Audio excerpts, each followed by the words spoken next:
Douglas, the Democrats are noting in particular the effects of the president's tax cut, president and Republican Congress's tax cut, noting that it added nearly $2 trillion to deficits, I believe that over 10 years, and that's CBO number, right? I mean, those are CBO numbers there. It's a nonpartisan. You work for the CBO. Are they right to say that the tax cut is responsible for the lion's share of the increase in deficit?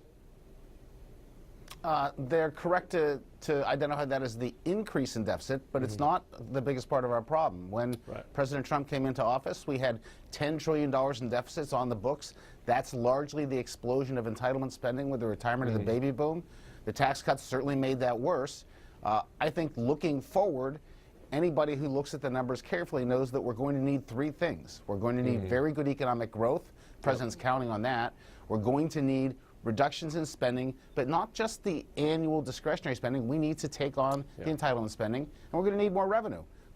No one wants to talk about any of those three things. This is a budget that's silent on the big issues. Yeah, no question. I mean, that's all the adults in Washington say we got to get around the table and do that, but of course they don't get around the table because no one wants to tell their supporters, right? Wait, there's adults they have to in get Washington, up, right? Yeah, I mean, I think Douglas is making a very important point. You ultimately need growth to balance budgets. You know, I mean, that's what that was the magic of the Clinton period, right? You know, you got the deficit down by growing. How do you grow, particularly at the end of an economic cycle? I mean, recovery cycles tend to last about a decade. We are over 10 years into this one. Now, the Trump administration will say, hey, we said we were going to get higher growth last year, and we did. And when we did, they still didn't meet their target.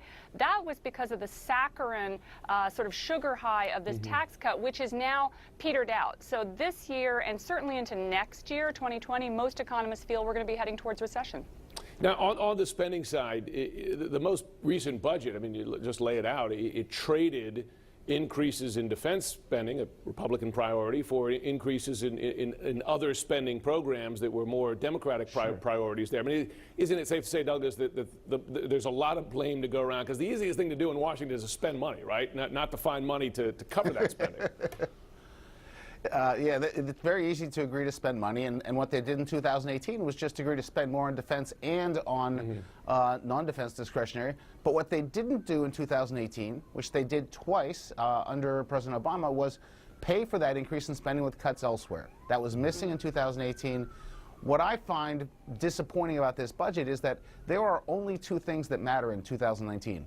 One is raising the debt limit. Number two is finding some agreement on how to avoid these budget caps that they wrote into law years ago. The budget is going to be silent on both of those.